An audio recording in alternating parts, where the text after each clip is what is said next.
बहुत समय पहले की बात है। शहपुर नामक एक बहुत ही छोटा सा गांव था। वहां के लोग हंसी खुशी एक दूसरे के साथ मिलकर रहते थे। इस गांव में एक व्यक्ति नाम था रघु। उसके परिवार में उसकी पत्नी और 2 बच्चे थे।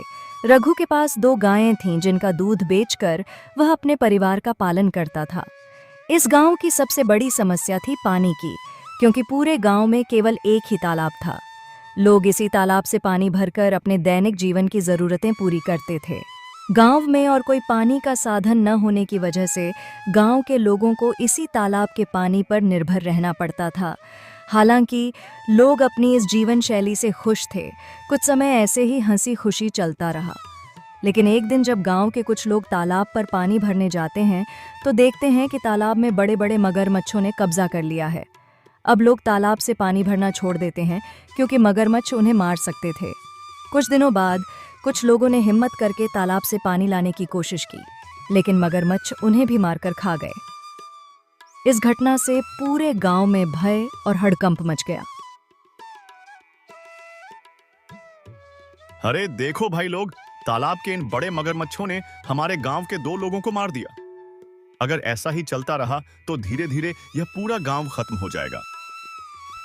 भाई रामू, अगर हम इन मगरमच्छों के निवाले नहीं भी बने, बूंद पानी को तरस तरस कर मर जाएंगे।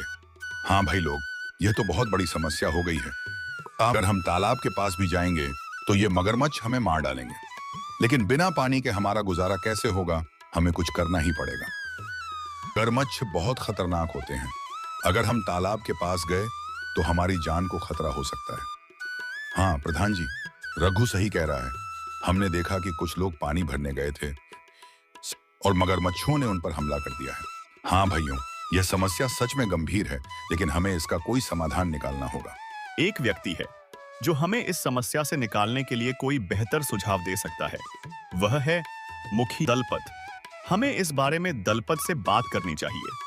वह गांव के सबसे समझदार इंसान हैं। वह इस समस्या का कोई न कोई हल निकाल ही लेंगे। राजू और बिरजू, तुम दोनों मुखिया के घर जाओ और उनसे कहो कि प्रधान जी ने उन्हें तुरंत याद किया है। दोनों सेवक मुखिया के घर जाते हैं और मुखिया को ले आते हैं। प्रधान जी, कहिए, आपने हमें कैसे याद किया? हमारे गांव के तालाब पर मगरमच्छों ने कब्जा कर लिया है और लोगों को पानी के लिए बहुत समस्या हो रही है। अब तुम इस समस्या का कोई समाधान निकालो। मुझे तो कुछ समझ ही नहीं आ रहा। आखिर उन मगरमच्छों से कैसे छुटकारा पाया जाए? फिर उन मगरमच्छ मुखिया गहरी सोच में पड़ जाता है और फिर उसे एक उपाय सोचता है और वह प्रधान जी से कहता है, प्रधान जी, मगरमच्छों से लड़ना आसान नहीं है। हमें एक दूसरा तालाब बनाना होगा। यह काम आसान नहीं होगा, लेकिन अगर हम सब मिलकर मेहनत करेंगे तो नया तालाब जल्दी ही बन जाएगा। गांव वाले मुखिया जी के सुझाव से सहमत होते हैं और अगले दिन से ही तालाब खोदने का काम शुरू कर देते हैं। कुछ ही दिनों की मेहनत और मशक्कत के बाद आखिरकार गांव के लोगों ने मिलकर एक बहुत ही गहरा तालाब खोद लिया। बस फिर क्या था, बारिश का मौसम भी आ गया और गांव में जोरदार बारिश शुरू हो गई। बारिश से वह तालाब लबालब पानी से भर गया, जिसे देख गांव के लोग बहुत खुश हुए।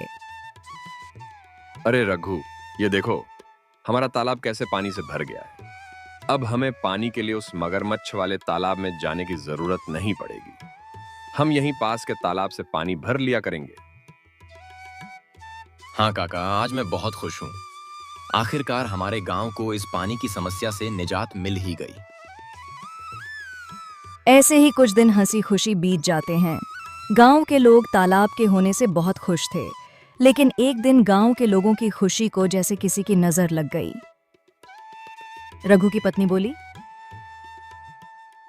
सुनिए, जरा यह तालाब से मटकी भरकर ले आना। घर में पानी खत्म हो गया है। और हाँ, थोड़ा जल्दी आना।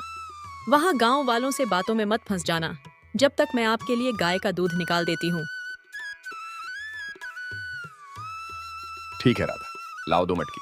मैं अभी पानी भर लाता